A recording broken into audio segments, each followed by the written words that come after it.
So we are in the car now, aren't we, boys? Yeah. Who's ready to go to the Philippines?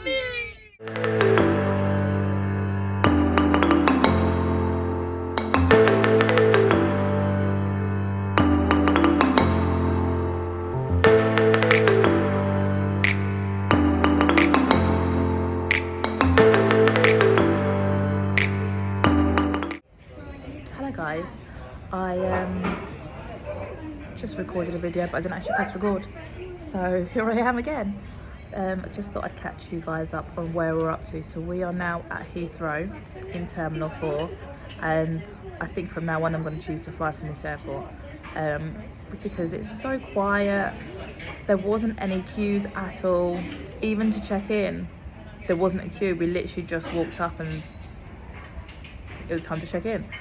Security, there's no queue, and everyone's so lovely and friendly. A bit weird because as Eric was going through the scanner it beeped, and so they had to pat him down. I mean, it's a bit odd they have to pat down a 4-year-old, but people do ridiculous things, don't they? So we have just now checked in at the lounge here. I think it's the premium lounge. I can't remember what it's called. Oh yeah, the Plaza lounge. And look, the kids are on their iPads. Yeah, brilliant. Thank you, Chris. So they're happy, which means I'm happy. So yeah, when I looked at booking here, because I was just weighing up prices and stuff, when I looked at booking here, they were going to charge a fortune. But we thought we'd just rock up, try our luck. And they said that it's £30 an hour usually per person, or £42 for 2 hours. But then they said that they had an offer on and they would charge us £66 in total, and I think that's for 2 hours, but we'll just stay for longer, no one checks. The boys were free, but when I priced it up online, they would have charged the kids.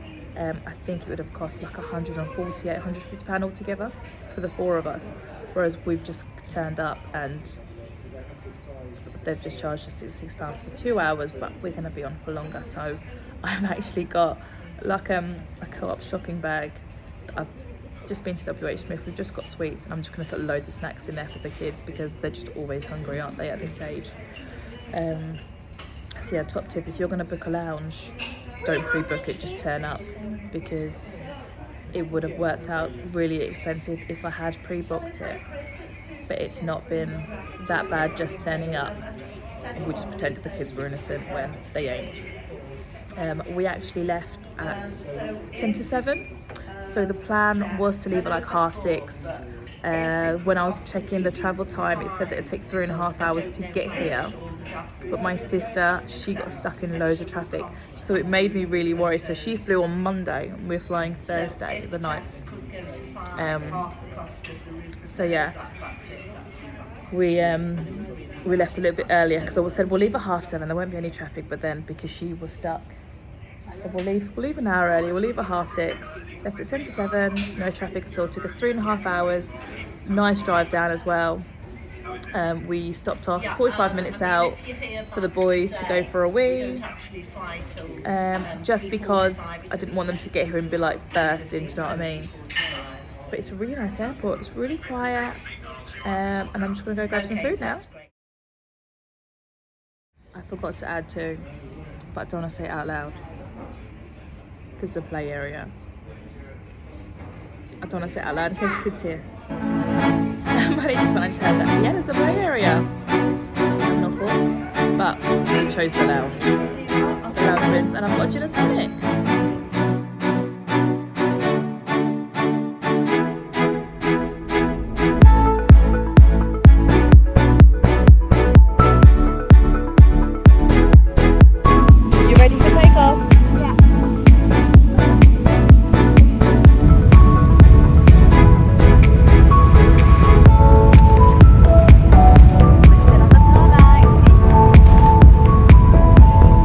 Watch out the window, you'll watch us take off.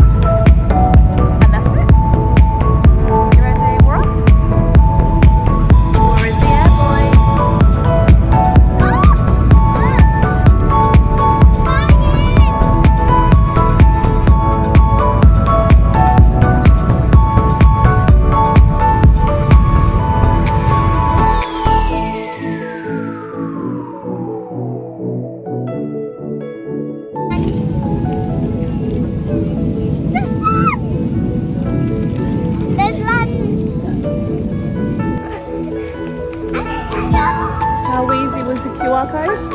Absolute doddle. Thank you to Christina. And now we've just got immigration, and then we can pick up our bags.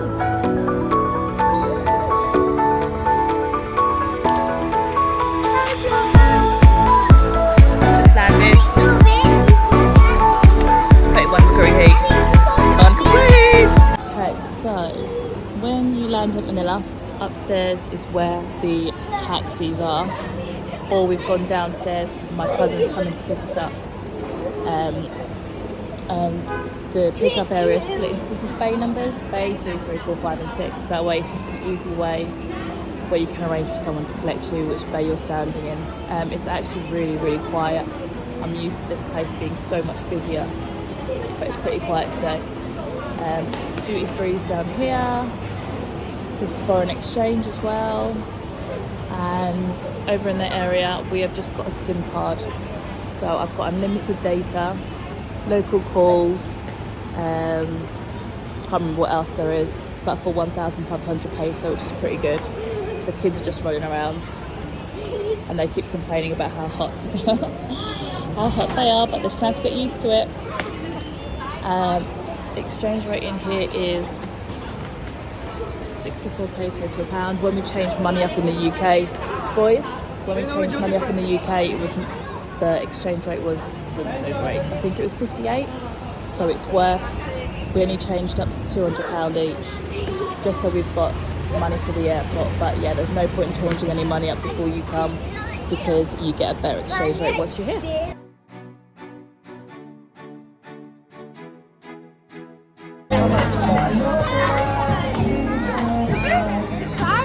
Oh yeah.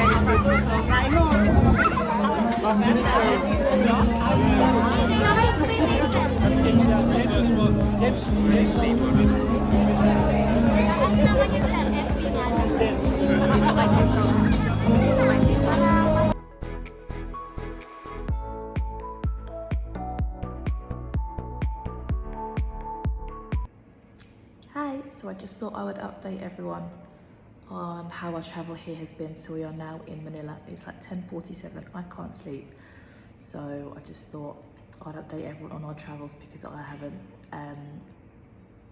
really updated anyone since we left Heathrow. So from Heathrow, leg 1 was to Kuwait. That was a 6-hour flight. And the kids were so good. I was dreading it. I was really worried because I wanted to keep them awake. And then I thought, no, I need to let them sleep really because we've been up since 5. So they both went to sleep really, really easy. They slept for 2 hours. Manny was a bit cranky when he woke up, but I just woke him up, so that was cool. And then we got off the plane, went straight to our departure board. It was really, really busy, but they got us through the queues really, really, really surprisingly quick. And the kids kept saying like how tired they were. And then as soon as they got on the plane, they're like, oh, I want to watch this movie. And they didn't want to go to sleep. But I knew, well, I worked the timings out wrong. I thought that we had a 10-hour flight. It turned out we had 8-hour 15. So we had some food and then I got the kids to fall asleep again. And Manny woke up kind of the same time as I did. And I just still can't get over how good the kids were on this flight, on both the flights. They were amazing, absolutely amazing. I was dreading it. I thought it'd be hard work, but it wasn't. I was put a drawing book, colouring book and a writing pad in their bags. Didn't even open it, just played on their iPads or watched the movies on the plane, or they watched Blippi, or I think 𝐏𝐡𝐢𝐥𝐢𝐧𝐠 was on that, or they watched 𝐏𝐶𝐽𝐿. And then on the second leg of the flight, they did the same. iPads ran out, but they were just watching a movie. And we ended up actually landing an hour and a half earlier than planned because I think someone was taken sick on the flight, so we had to land quicker than anticipated. So about 45 minutes before we landed, I woke Eric up. He was a bit groggy, but he was fine after a little while. And then before you fly to the Philippines, within 72 hours of you arriving here, you need to fill out an e-pass form. So you just need to put in your details, where you're staying. You also need to put in your COVID vaccines, and then you get a QR code. If you're fully vaccinated, it's green, and then I think if you've had one of your jabs, it's orange, I think, or red, can't remember. You do it for yourself, you do it for the kids as well. With the kids, you leave the dates blank, and then it just comes out green anyway. And you land, and then you walk through. Before immigration, you go to these guys that check the QR code, and then you get like thermal temperature reading taken, and then you go to immigration. Easy, so easy, because I was really worried about how hard it would be, but it was just so straightforward. And then after immigration, we got our bags, and then we waited for our cousin to pick us up. When he looked online, it said that we were being dropped off at the plane was coming into Terminal 3, so he went to Terminal 3, but obviously we were at Terminal 1. So he came to Terminal 1 and then dropped us off at where we are staying. I'll do a video of where we are staying tomorrow. It's pretty small, but we're only here for one night, not even 24 hours. So that's why I just picked somewhere small, cheerful and cheap near the airport. So we are staying at the S residence, which is part of the Mall of Asia complex. It's not a hotel, it's an Air BnB, but I think it's like a residential tower where people that actually live in the Philippines live. And a few people probably just Airbnb out. But that's where we've stayed. I'll find out how much this costs a night, and I'll link it below, or I'll put it in the comments just so you can see. I went through Airbnb direct to book it. There's a security guard downstairs, and it's so clean, so clean. They had towels there ready. They had a little box for each of the guests with a toothbrush, toothpaste, shampoo, sachet and shower gel, towels. It was really good. We'd got some 𝐏𝐡𝐢𝐥𝐢𝐧𝐠 for the boys to have for breakfast, but there's no bowls, so they might have to have their 𝐏𝐡𝐢𝐥𝐢𝐧𝐠 out of a mug. But hey ho, there's a shop downstairs as well, so we got some milk for their 𝐏𝐡𝐢𝐴𝐥𝐢𝐧𝐠, and I'll probably just have a coffee in the morning and then something at the airport, because yeah, our flight's at 11:30. So we need to check in for 9:30, and even though we are literally a stone's throw away from Manila Airport, traffic is hideous, absolutely hideous.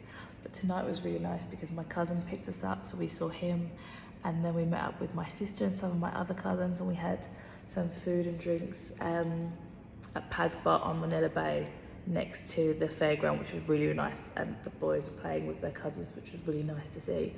They were exhausted, so we came back up.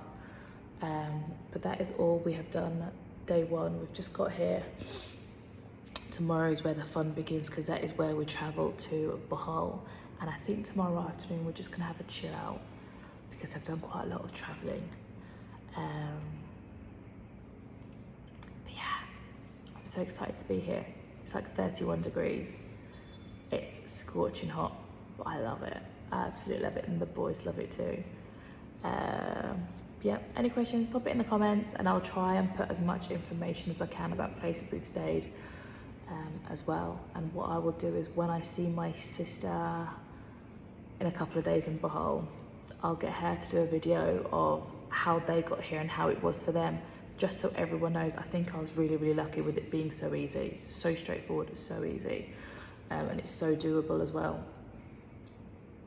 because the first flight was at 3:45, which meant that we landed at around 9:30 in Kuwait, and the kids normally go to bed at 7, so I'd still made them go to sleep at 7 for a couple of hours, then woke them up, and then we landed at about 9, 9:30 English time, and then at about 10:30 would have been when we flown English time, and then I let them stay awake for like an hour, and they went to sleep for about 7, I think, maybe 6, I'm not too sure. But they seem to have managed really well. They went to bed at, Eric went to bed at 9:30, and then Manny went to bed more 10 o'clock. But Manny was fidgeting. I don't think jet lag was much of an issue tonight. I think it might be more of an issue tomorrow. I mean, I think I'm just too excited for the fact that I'm here to sleep. Like I can hear people moving down the corridor, so I'm gonna go back in the room and let you see what I've been up to.